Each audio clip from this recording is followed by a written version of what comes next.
This is the fuse I took out, which is number 30. This is number 29 for one of the fans.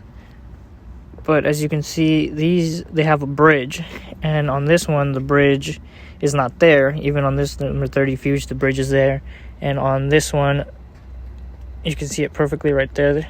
It is bridged. So I'm going to try to swap it over. I want to see if the car starts. Hear that? And my brake is soft too because it's missing brake fluid.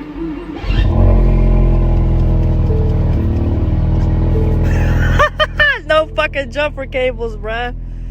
Yeah. Right there. Fuse number 30.